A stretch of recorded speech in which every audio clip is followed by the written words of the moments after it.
Good morning all of you. आज पिछले class में जो हम रुक गए थे वो यहाँ पे था। यूवी EEPROM क्या होता है? Ultra violet erasable programmable read only memory. यानी कहने का मतलब है अल्ट्रा वायलेट रीड से हम लोग उसमें जो भी चीज़ लिखते हैं रोम में उसको डिलीट करते हैं, फिर से राइट करते हैं with the help of ultra violet ray. और इलेक्ट्रिकली इरेजेबल जो है उसमें हम लोग फिर से इलेक्ट्रिकली इरेज करते हैं डेटा को, फिर high voltage and electric pulses लगा के फिर से राइट करते हैं, यानी कि फ्यूज़ करते हैं डेटा को। फिर प्राइमरी मेमोरी के बाद आता है कैश मेमोरी। तो किस तरीके से ऑर्गेनाइजेशन रहता है मेमोरी का? मेमोरी का ऑर्गेनाइजेशन रहता है तुम्हारा इस तरीके से। सबसे नीचे जो है, सबसे नीचे हार्ड डिस्क, उसके बाद प्राइमरी मेमोरी, उसके बाद कैश मेमोरी, उसके बाद CPU रजिस्टर्स। इस तरीके से अरेंजमेंट रहता है मेमोरी का। ठीक है, तो कैश मेमोरी क्या होता है कि जो जितना छोटा मेमोरी रहता है उतना ही फास्ट काम करता है। तो प्रोसेसर कितना फास्ट काम करता है वो तुम लोग को पता है, गीगाहर्ट्ज़ में काम करता है, यानी कि बहुत फास्ट है। उसके कंपैरेटिवली तुम्हारा हार्ड डिस्क भी बहुत स्लो है, उसके कंपैरेटिवली प्राइमरी मेमोरी भी बहुत स्लो है। प्रोसेसर के स्पीड के कंपैरिजन करते हैं तो उसमें तो हम लोग को ऐसा मेमोरी चाहिए जो कि तुम्हारा नियरली प्रोसेसर का स्पीड के साथ तुम्हारा मैच करके काम कर सके। तो उसको हम लोग बोलते हैं कैश मेमोरी। ठीक है, तो इट इज कॉमन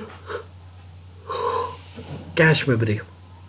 ठीक है, तो cache memory is a kind of memory which runs nearly at the same speed of processor. ठीक है, प्रोसेसर के स्पीड के जैसा ही काम करता है, के जैसा ही काम करता है। और यहाँ पे हम लोग जो है इज़ एक्सट्रीमली फास्ट। यहाँ ये देखो, यहाँ पे कैरेक्टरिस्टिक्स लिखा हुआ है, it is extremely fast small memory between CPU and main memory. यानी कि दो चीज़ है, CPU और मेन मेमोरी, यानी कि प्राइमरी मेमोरी के बीच में ये कैश मेमोरी रहता है। तो कैश मेमोरी का काम क्या है कि जो डेटा प्रोसेसर को चाहिए वो पहले जल्दी से फेच करके प्राइमरी मेमोरी से फेच करके अपने पास रखता है, और जैसे ही data needed for the processor वो तुरंत उसको दे देता है। यानी कि प्राइमरी मेमोरी से तुरंत डेटा जो है फेच करके पहले से फेच करके रखता है, और जैसे जैसे डेटा जो भी डेटा तुमको प्रोसेसर को चाहिए वो उसको प्रोवाइड कर देता है। तो that is the function of cache memory. ठीक है, कैश मेमोरी। तो this topic has been completed, यहीं तक था। फिर अब नेक्स्ट हम लोग जो न्यूज़ स्टार्ट करते हैं वो है तुम्हारा सेकेंडरी स्टोरेज डिवाइसेस। ठीक है,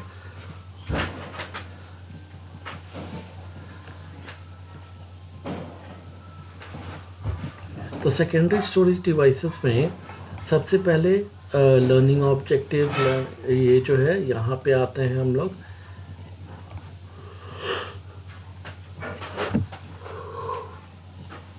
तो लिमिटेशंस ऑफ प्राइमरी स्टोरेज, यानी कि क्या क्या लिमिटेशंस है प्राइमरी स्टोरेज का।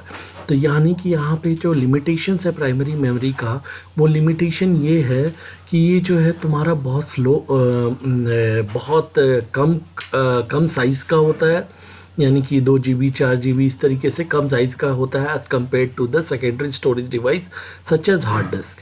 तो हार्ड डिस्क में कैपेसिटी क्या होता है, 1 TB का रहता है, और यहाँ पे 2 GB 4 GB का इस तरीके का रैम मिलता है। यानी कि द स्टोरेज डिवाइसेस इज, यानी कि स्टोरेज इज़ वेरी लेस। ठीक है, as use in the computers overcome the limitations of primary storage. यानी कहने का मतलब है ये सेकेंडरी स्टोरेज हम लोग क्यों रखते हैं, to overcome the limitations of primary storage. तो लिमिटेशंस क्या है प्राइमरी स्टोरेज का? लिमिटेशंस ये है कि ये जो छोटा मेमोरी होता है, फिर से पावर ऑफ हो जाता है तो पूरा डेटा वैनिश हो जाता है। तो दीज आर द लिमिटेशंस। तो उसके लिए हम लोग सेकेंडरी स्टोरेज रखते हैं। तो सेकेंडरी स्टोरेज में क्या हो रहा है, वो हम लोग का कैसे अरेंजमेंट रहता है? प्रोसेसर से इंटरेक्ट करता है कैश मेमोरी, कैश मेमोरी से इंटरेक्ट करता है प्राइमरी मेमोरी, और प्राइमरी मेमोरी जो है वो तुम्हारा इंटरेक्ट करता है हार्ड डिस्क से फॉर डेटा रिट्रीवल। तो इस तरीके से तुम्हारा काम करता है। ठीक है, अब आते हैं, देखो सेकेंडरी स्टोरेज डिवाइस में एक आता है सीक्वेंशियल एसएस डिवाइस और एक आता है डायरेक्ट एसएस डिवाइस। ठीक है, तो सीक्वेंशियल एसएस डिवाइस में क्या आ रहा है, मैग्नेटिक टेप, जो हम लोग बहुत पहले यूज़ करते थे, अब यूज़ में नहीं आता है। सीक्वेंशियल डिवाइसेस जैसे मैग्नेटिक टेप, जो ऑडियो कैसेट्स जो तुम लोग देखे होगे बचपन में, वो जो ऑडियो कैसेट्स यूज़ करते थे वो तुम्हारा ये सीक्वेंशियल एसएस डिवाइस था। फिर डायरेक्ट एसएस डिवाइसेस में मैग्नेटिक डिस्क, ऑप्टिकल डिस्क और मेमोरी स्टोरेज डिवाइसेस। तो मैग्नेटिक डिस्क में फ्लॉपी कार्ड, हार्ड डिस्क, ये था तुम्हारा zip disk, disk pack, Winchester disk, ये हार्ड डिस्क का कैटेगरीज है। फिर ऑप्टिकल डिस्क में सीडी रोम, वर्म यानी कि राइट वंस रीड मेनी जिसको बोलते हैं, और this is CD read write यानी कि रीड राइटेबल सीडी जिसको हम लोग बोलते हैं। फिर डीवीडी, फिर यहाँ पे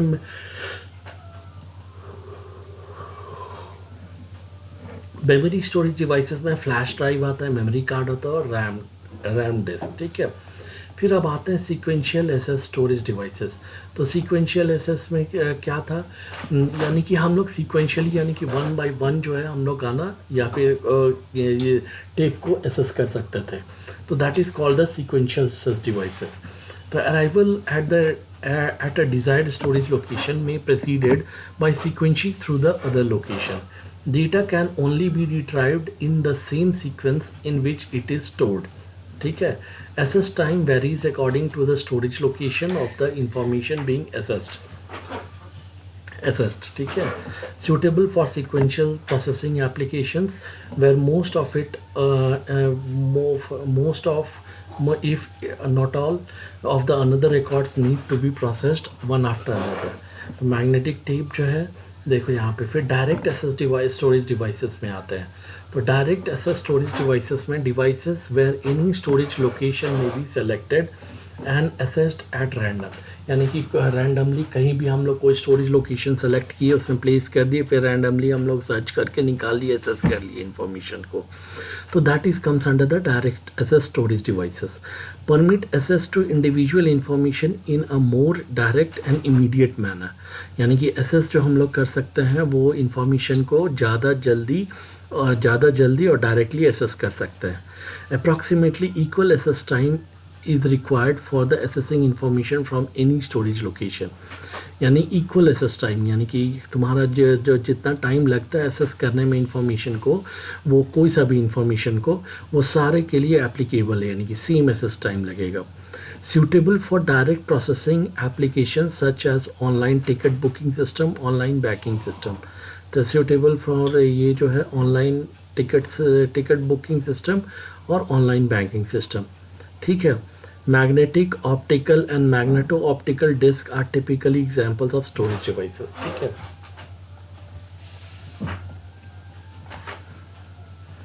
मैग्नेटिक टेप बेसिक्स, ठीक है। Commonly use sequential access secondary storage device, ठीक है। Physical, the tape medium in a plastic ribbon which is usually 1/2 inch and 1/4 inch wide and 50 to 2400 feet long, ठीक है।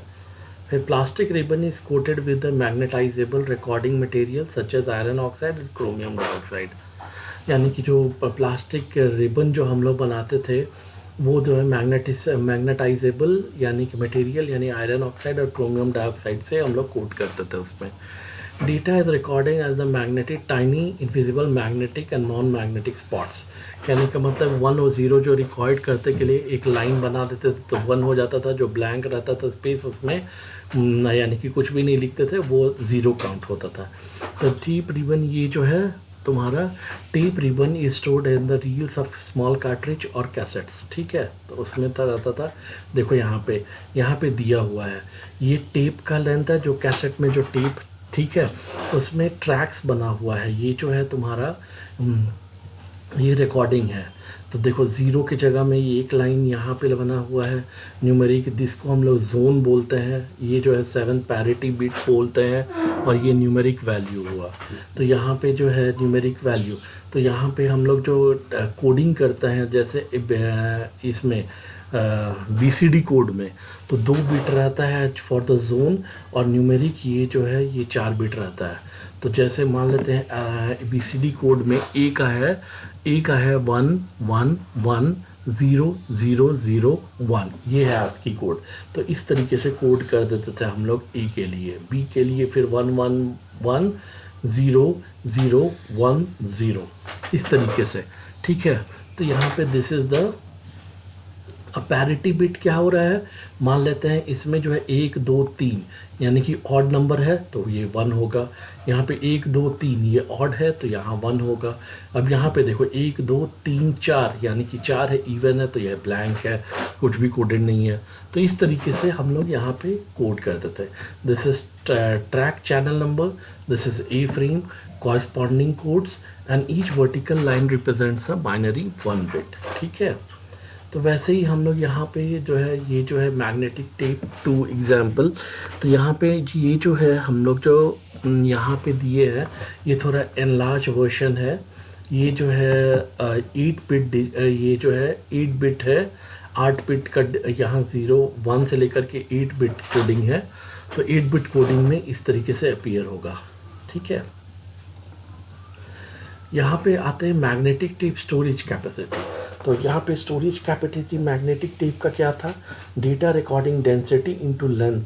ठीक है, यानी कि जो data recording density into length of the data, length of the length of the length of the tape. ठीक है, length जितना बड़ा था उस हिसाब से, तो लेंथ ऑफ द टेप। ठीक है, फिर data recording density, density amount of data that can be stored on a given length of tape, it is measured in bytes per inch, यानी कि बीपीआई से मेजर करते थे। Tape density varies from 800 BPI to the older system to 7000 BPI. ये जो है bits पर inch है, बीपीआई बिट्स पर इंच। ठीक है, इस तरीके से मैग्नेटिक टेप में हम लोग स्टोर करते थे डेटा को।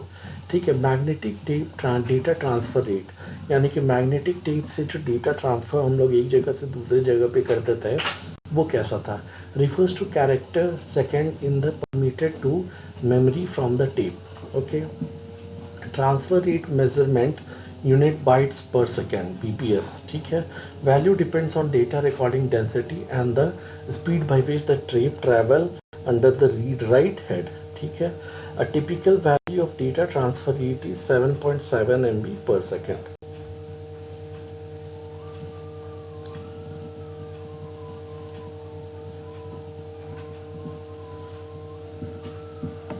मैग्नेटिक टेप में फिर आते हैं use for writing reading of data to from a magnetic tape ribbon. ठीक है, different for tape reels, cartridges and cassettes, has read read write head for reading writing of data on the tape. ठीक है, a magnetic tape reels, cartridge, cassette has to be first loaded on the tape drive for reading and writing of data on it. ठीक है, when processing is complete the tape is removed from the tape drive to offline. यानी कि ये magnetic tape ribbon का था, ये कैट्रिजेस आता था, कैसेट्स आता था, तो वही था तुम्हारे यहाँ रीड राइट हेड एक रहता था। जैसे हेड जो लगता था कैसेट प्ले करने के लिए, वैसे ही हेड तुम्हारा मैग्नेटिक टेप को रीड करने के लिए लगता था। ठीक है, तो ये जो है these all are the history of computer system magnetic tape. ठीक है, फिर भी लेकिन तुम लोग का चूंकि सिलेबस में है तो देखना है। ठीक है, the tape drive is connected to a controller by a tape controller and interprets the command of operating the tape drive. tape drive में एक बीच टेप ड्राइव को रीड या फिर राइट करने के लिए इंफॉर्मेशन को एक टेप कंट्रोलर रहता है जो कि डेटा को रीड करता है या फिर राइट करता है। A typical set of command controllers: read one block of data, write one block of data, write tape header label, used to update the content of tape header label, erase tape, erases the recorded on a tape, and backspace one block rewinds the beginning of the previous block. ठीक है, अब यहाँ पे आता है magnetic tape controller क्या था। Forward space one block, forward tape to the beginning of the next block, forward space on one file, forward tape at the beginning of the next file, rewind, fully rewind the tape, upload, release the tape drive and grip the tape spool into the unmounted tape drive. ठीक है, तो these are the, तो magnetic tape तुम्हारा कितने तरीके का आता था, एक था हाफ इंच टेप रील, एक था half inch tape cartridge, 1/4 inch streamer tape, 4 mm digital audio tape जिसको हम लोग बोलते थे। ठीक है, अब ये हर एक के बारे में दिया हुआ है। हाफ इंच टेप रील में क्या था, half inch wide tape ribbon stored stored on the tape reel. Tape reel uses parallel representation method for storing data, in which the data and read are written into the byte at a time. Uses read write head assembly, has one read write head for each track. Each track commonly used as archival storage for offline storage of data and exchange of data and programs between organizations. तो यहाँ पे तुम लोग जो floppy disk drive जो देखते थे, that is the main example of magnetic disk tape. ठीक है, फ्लॉपी डिस्क ड्राइव. ठीक है, गेटिंग रिप्लेस. फिर ये जो है fast getting replaced by the tape cartridge, streamer tape, digital audio tape. They are more compact, cheaper and more easier to handle. ठीक है, तो ये this is the example of tape reel. ठीक है, देखो यहाँ पे पूरा टेप यहाँ पे बना हुआ है और यहाँ से इस तरीके से हम लोग देखते हैं. अब यहाँ पे देखो टेप ड्राइव का हाफ इंच टेप रील का किस तरीके से असेंबली था. यहाँ पे हमारा एक रोलर है, ये रोलर है, यहाँ से इस तरीके से घूमते हुए जाते हैं. यहाँ से ऐसे करके ये अप कर रहा है टेप रील. यहाँ पे रीड राइट हेड असेंबली है जो कि रीड और राइट कर रहा है इंफॉर्मेशन को. फिर यहाँ से ऐसे करके यहाँ पे ऐसे करके ये जा रहा है. ठीक है, यहाँ से सप्लाई हो रहा है टेप रील को, यहाँ से